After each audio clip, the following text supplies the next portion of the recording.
Well, for me, it's not that I hate my opponent, but it's a competition, and who doesn't want to win a competition? But when I tell my parents that I wanted to start at boxing, they told me no because they thought the sport Right. was dangerous. Anything you choose to do in this life, you had to have a certain level of dedication and consistency in order to make it far in this life.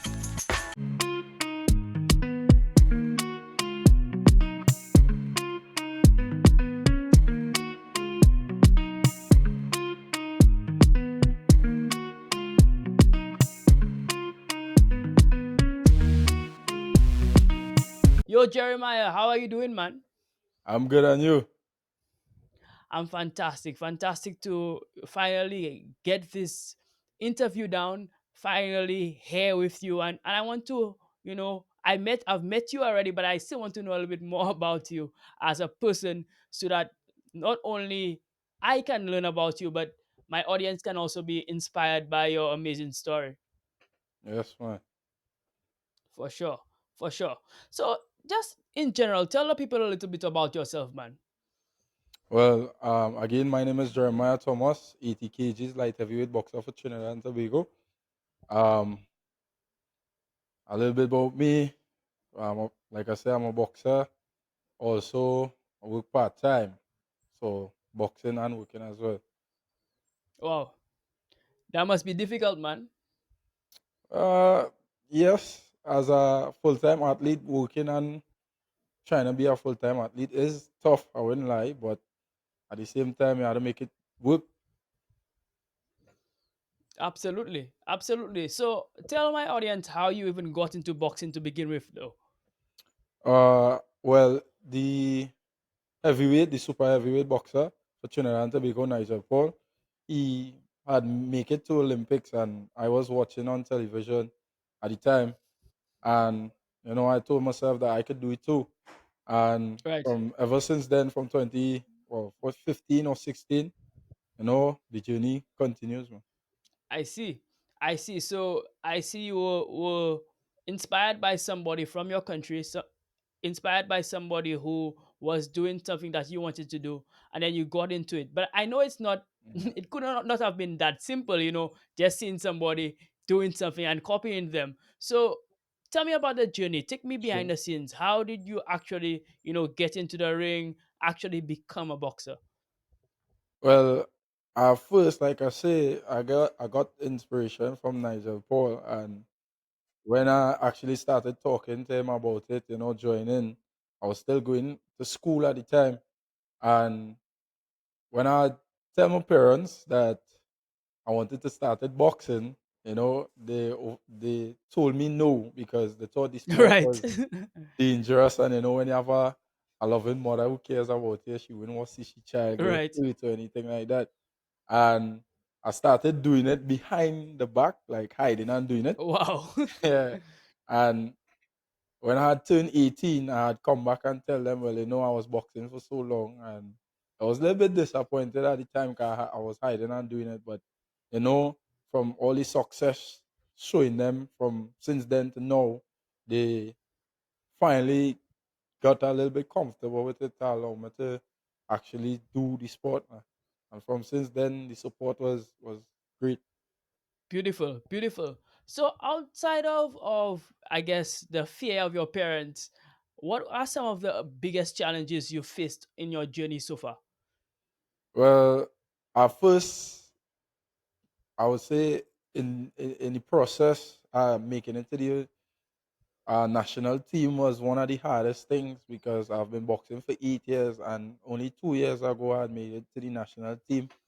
You know, Wow. always trying for every year. Let's have national championships where you could try and make the national team. You had to win gold first and then win gold at the Caribbean in order to be representing Trinidad and Tobago. So every Right. time I try to make it, I always fall in like one step behind, whether it be by a fight or if I train enough. So that first journey, that is one of the difficulty in the journey.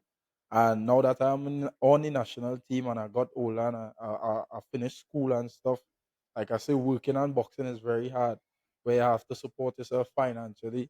And as well go to work. You had to find time for work and find time for the sport, because to be a great boxer, you had to at least 100 hours or 80 hours for the week you have to put in. So if you don't put in that Wow. time, you won't become a great athlete. So it's getting that time to work and box. That is one of the hardest things I face. Well, facing currently.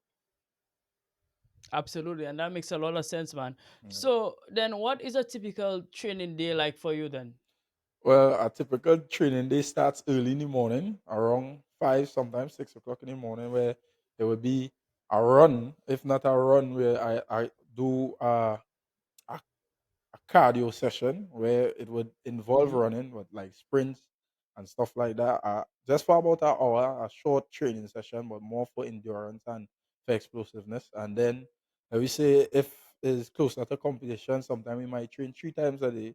There's midday training where we do strength, and then in the evening is where we actually go and develop the boxing part of it, where we'll spend like 2 to 3 hours just training the basics, and not just the basics, but improving on the areas where you know you might lack.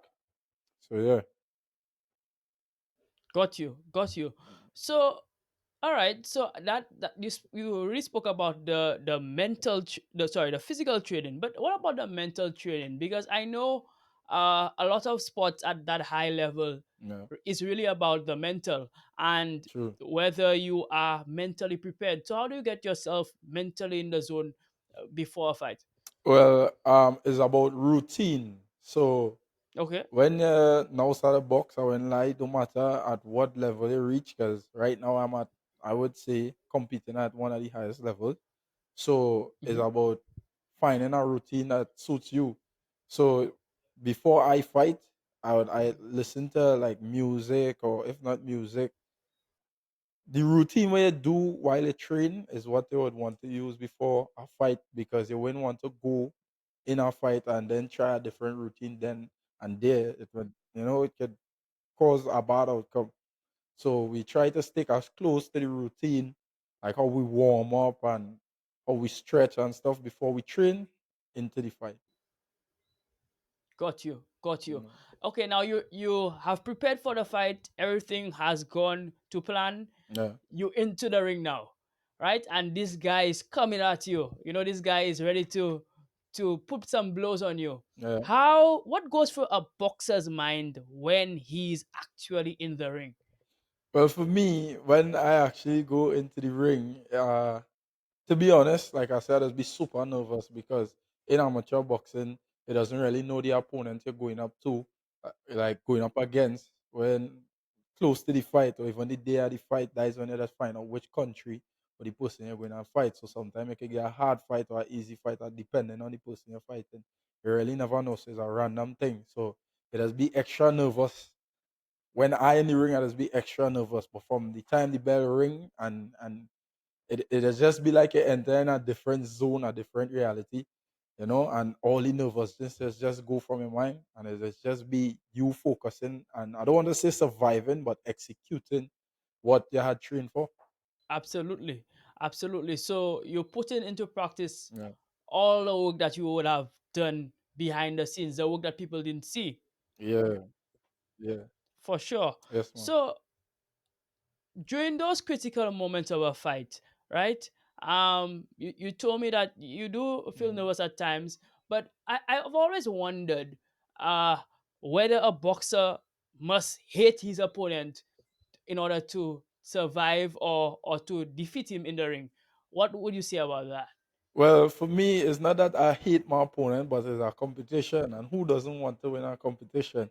But most times, like I've spoken to other athletes in the same sport, boxers from different countries as well. Well, like I say, it is a contact sport, so some other athletes does, like I say, listen to music, and in the routine, like I say, it's not that they hate the person, but because they want to win, and at such levels at that level of the competition, and you're nervous and stuff like that. Sometimes you does have to put it in your mind that I had to hurt this person in order to win. But like I say, it's not that you hate the person, because it's still sports, and you have to show a certain level of sportsmanship. Absolutely. So it's pure business. It's not It's business. anything Yes. outside of that. It's just business. Yeah, just business. Got you. Got you. All right, bro. So I'm liking where this interview is going. Yeah. We'll take a break here and go into one of my favorite segments called the quick hitters. So these are rapid fire questions. Answer as soon as, well, as quickly as you can. We All right. usually say, we tell people in a minute or less to give these answers. I think generally you answer in a minute or less. But Sure. let's see how you do with those quick hitter questions that I throw at you. Okay, cool, no So problem. first quick question: who's your dream opponent in the ring? My dream opponent, like I say, is we as amateur boxers, we don't really get to know the opponent you're fighting, but I, people that I would like to actually work with, I would say there's a light heavy weight fighter in my category, but he's from Brazil. I would like to work with him, and also France. His name is Julio Caesar. Bad, but I would like Wow, to work with him. interesting. He's good. He's good.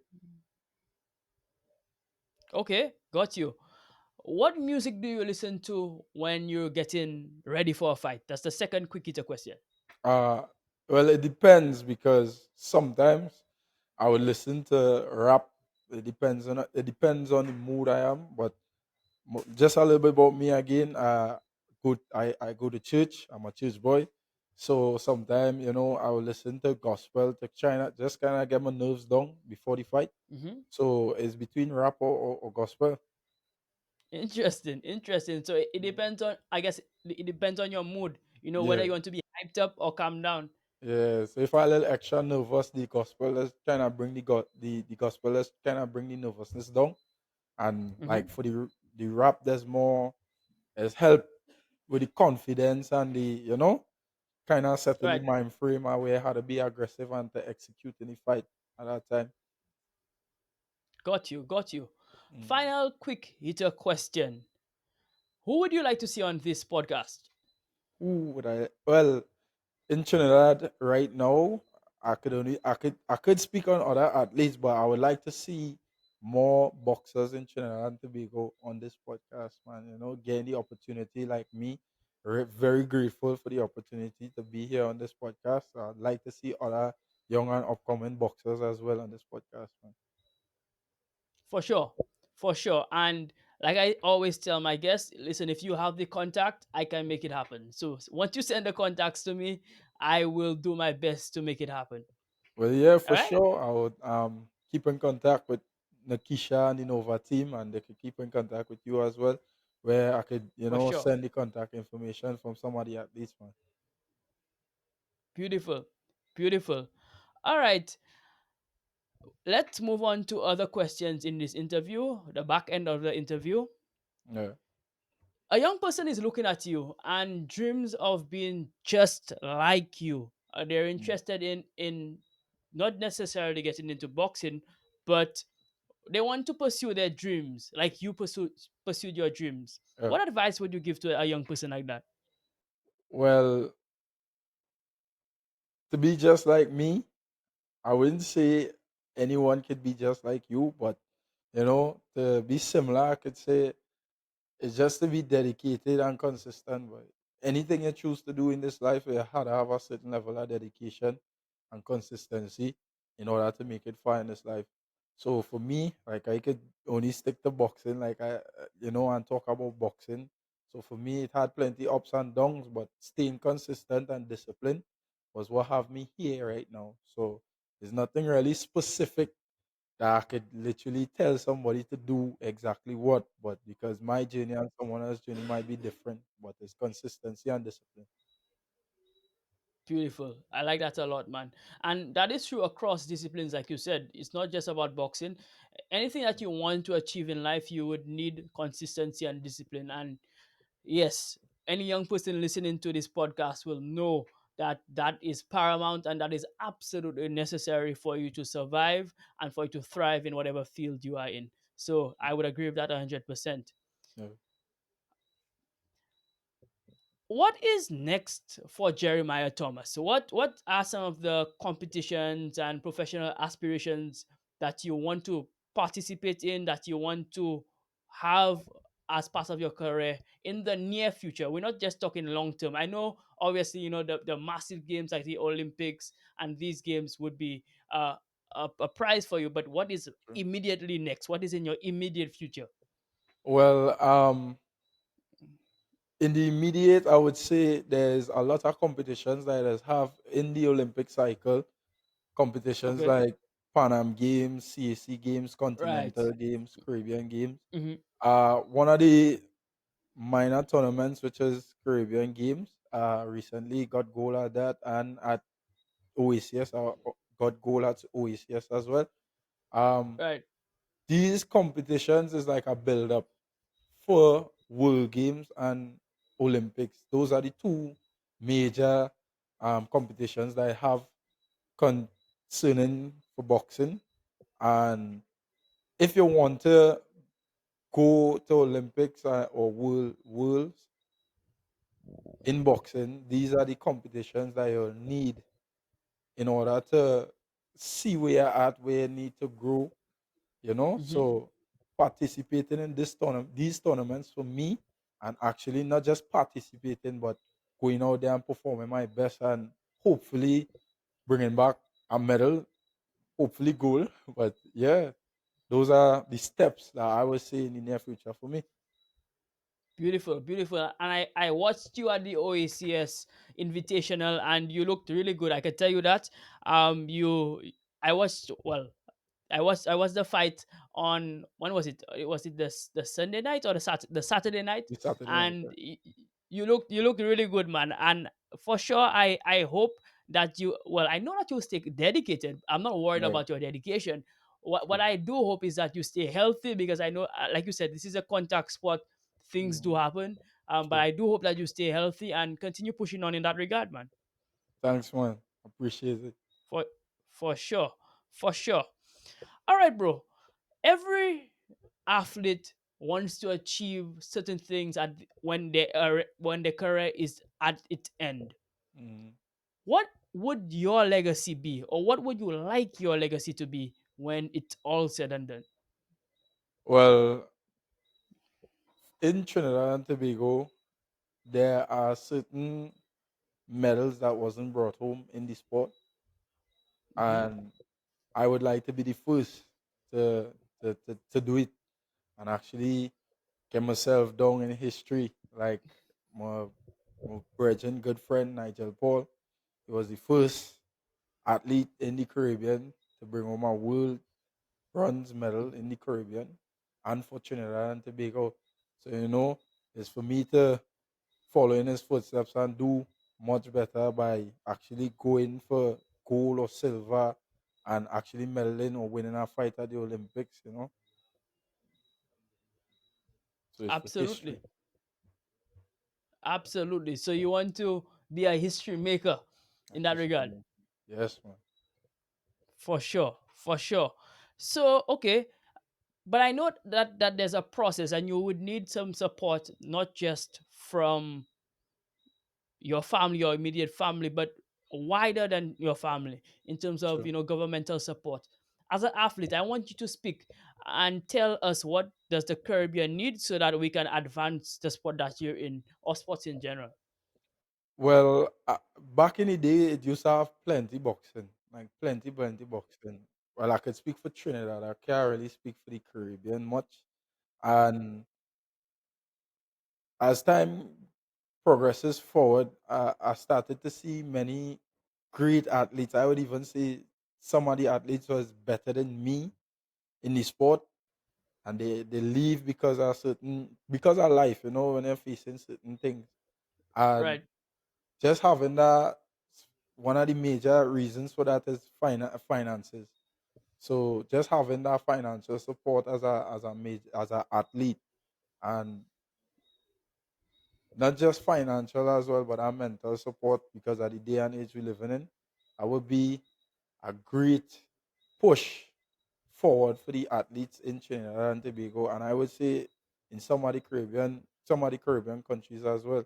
just that financial support and even and that mental support as well, because boxing is just not a contact sport, it's a mental sport, it's a game of chess. So having that mental and financial support will be a great big boost for boxing in the Caribbean and in Trinidad and Tobago. Beautiful, beautiful. And yes, I would agree with that 100%, bro. It's very important that the powers that be listen and give the athletes what they need, because ultimately it is you guys who bear a lot of the burden, whether it be True. actual hits in the ring, Yeah, or whether true. it be the time that you take to train and all of those things. It's a passion, and everybody will want to jump on your bandwagon if you win a gold medal. But True. we all know that it's a process to get there, and it's very important that they support you in that regard. So yeah, True. I am with you on that, and hopefully platforms like these can help them understand, because the athletes themselves are speaking on here. Hopefully platforms like these can help them understand that, hey, we need to do better. There's so much more that we need to do, so that these amazing young people can achieve their goals and aspirations, and also inspire young people in the country as well, because athletes, the beautiful thing about sports in general is that even if the people watching sports are not athletes themselves, they can be inspired by sports people, because they are seeing these individuals on TV all the time. They can interact with them on social media, all kind of things in that Mm. regard. So yes, bro, I am with you 100%, and I hope that the powers that be do listen to what you say and support you in that regard. Yeah. Yeah, man. Again, I really appreciate being here on your podcast, as well as for the Nova team for putting all this together as well. Because without them, my career might still be a little stagnant. So I just thanks for the like I say, for being here. Thanks to you. Thanks for the Nova team as well, and for TTOC, because at TTOC many of these competitions I could have participated in. So just thanks to you guys and everything, man. No problem, bro. No problem, bro. And we will continue to be here to support you. I want to thank you for coming on to this podcast. Thank you for this amazing conversation.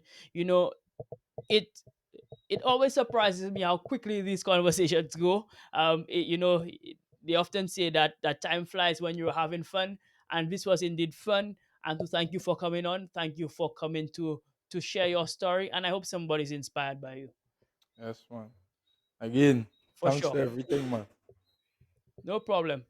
All Mm. right, guys, this has been yet another episode of the Game Changers podcast. I want to invite you to remember to like and subscribe if you're watching on YouTube. If you're listening to this via an audio streaming platform, remember to download the episode, right? You listen to it on the go. Maybe you missed some things that Jeremiah would have said. Maybe you want to save it for later to share it with your friends. Download the episode, and it really helps our channel, but not just helps our channel, it helps you so that you can listen wherever you go. Anyhow, this has been yet another journey, and yet another conversation, and as usual, stay hungry, and I'll see you next time. Bye bye.